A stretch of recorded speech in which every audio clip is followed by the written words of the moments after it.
Dans cet exercice, on nous demande de calculer la limite d'une sommation.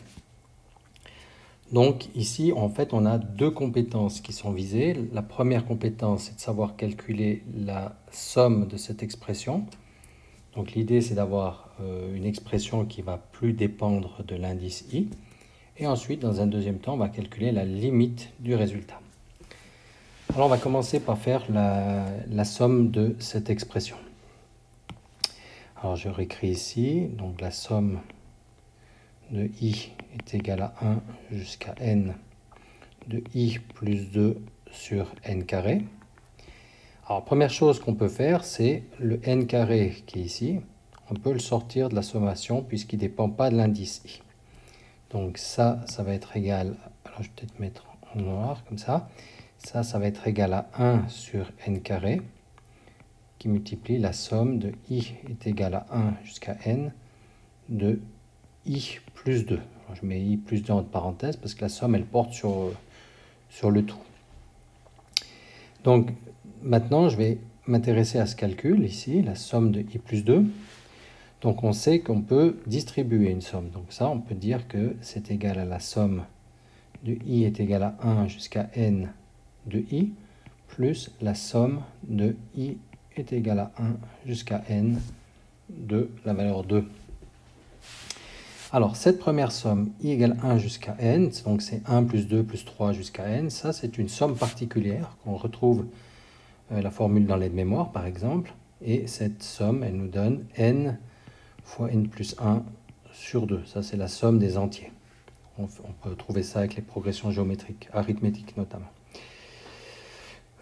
Pour la deuxième somme, i égale 1 jusqu'à 2, c'est la somme d'une constante. Alors la somme d'une constante, c'est égal à la constante fois le nombre de termes. Alors le nombre de termes de 1 jusqu'à n, on a n termes. Donc la somme d'une constante, c'est rien d'autre que 2n. 2 fois le nombre de termes. Donc ici, plus 2n. Donc je vais maintenant m'occuper à simplifier cette expression. Donc ici, je vais mettre au même dénominateur. Donc ça, c'est égal à n fois n plus 1 plus 4n. Donc je multiplie 2 avec 2n, plus 4n, le tout sur 2. Donc en simplifiant un petit peu ça, on obtient n carré plus n. Là, je distribue n carré plus n, plus 4n, le tout sur 2. Donc au total, ça nous donne n carré plus 5n, le tout sur 2. Donc ça, c'est le résultat de ce calcul qui est ici. La somme de i plus 2, ça nous fait n carré plus 5n sur 2. Donc en fait, je dois encore multiplier cette somme par 1 sur n carré. Alors je vais le faire de l'autre côté. Donc ça nous donne, c'est égal à 1 sur n carré. Alors je regarde de nouveau ce que c'est. n2 plus 5n sur 2. n2 plus 5n sur 2. Donc ça, c'est rien d'autre que n carré plus 5n, le tout sur 2n carré. Et donc maintenant, je dois prendre la limite de cette somme. Le dernier calcul, c'était de prendre la limite de cette somme. Donc ici, je vais écrire la limite, lorsque n tend vers l'infini, de n carré plus 5n sur 2n2.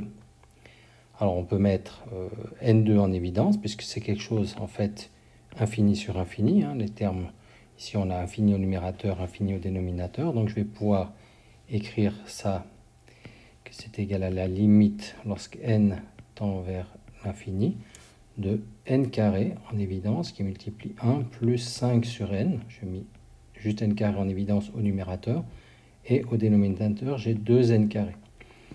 Donc maintenant, une fois qu'on a factorisé, on peut simplifier les numérateurs et dénominateurs par n carré. Donc je fais tendre la limite, là c'était pas n, ici c'était n, pardon, n qui tend vers l'infini. Donc là, ça nous donne